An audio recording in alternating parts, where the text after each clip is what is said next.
Hello and welcome back to a very cold morning here in my local woodland. And because it's cold, I want to talk about fleece and how it compares as an insulator to some of the other alternatives.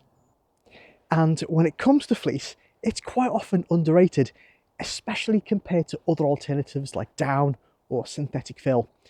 But fleece does have some advantages, and so it's definitely worth exploring those. And I'm probably going to get some grief for this because I did on my last video where I reviewed the budget jacket, because a lot of people feel that down is the right answer regardless of what the question is.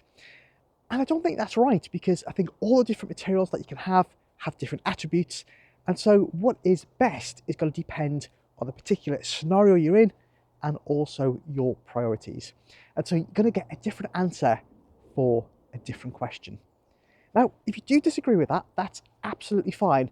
Just make it about the point and not make it about the person. So first of all, let's get some of the negatives out of the way. Fleece is not the warmest, in terms of weight to warmth ratio. And, materials like down or synthetic fill are definitely warmer for a given weight. Now, that doesn't mean that a fleece jacket can't be as warm as a down jacket. It simply means that for any given level of warmth, it's going to be heavier, and considerably heavier at that. Now, depending on your particular scenario, that may or may not be an issue. So that's just something to think about. The second point is it is pretty horrible when it comes to compressibility as well. So it doesn't pack down very small at all. It stays pretty much the size it is, and it's hard to squash down and fit in your rucksack if you've got a big, bulky fleece. And the third thing is, quite often with things like down and synthetic fill, they have a nylon outer, which gives them, a fair degree of wind resistance. And while you can get fleece that's bonded to things like soft shell to add wind resistance to them, quite often it's worn like this, which is just kind of naked, if you like, on its own. And then it's horrible when it comes to wind resistance too. You can get very dense fleeces, which offer a bit more wind resistance, but in general, fleece isn't wind resistant either. But fleece also has some major advantages too. Now, remember that lack of wind resistance we talked about earlier on? Well, that lends itself to being incredibly breathable, and fleece is much more breathable than a down jacket or a synthetic fill jacket is, and that can be a real advantage in some applications.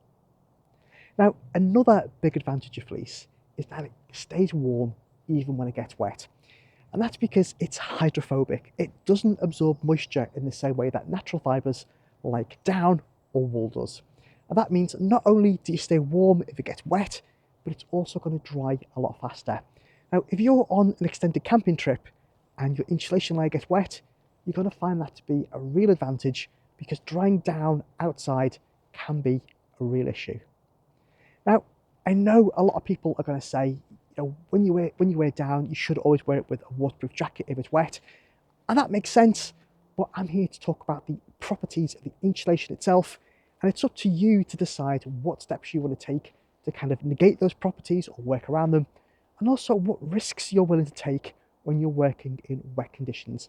For me, I like to stay warm, and so I tend to stick more with synthetic fibres. Now, this property of being able to stay warm when it gets wet, it shares that with kind of synthetic or polyester fill. And that's no real surprise, because they're both made from the same polyester material. They're just kind of spun or manufactured in different ways. And fleece, being a lot denser, doesn't trap as much air, which means compared to polyester fill, it isn't going to be as warm for any given level of weight. But what that does lend itself towards is being incredibly durable, and fleece is a fantastic material to choose when you're going to put it through some hard use. And that's why it's so often used in kind of military circles, because it's getting that kind of hard use. Now, when it comes to fleece, if I want to kind of wash this, it's really easy. I throw it in the regular wash, and I don't need to worry about it.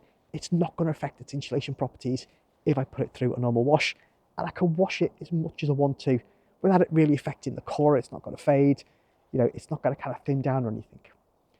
When it comes to polyester or down, a lot of manufacturers actually recommend that while you should wash it as much as you need to, you should also try and wash it as seldom as you can, because when you wash down, it does kind of affect the loft.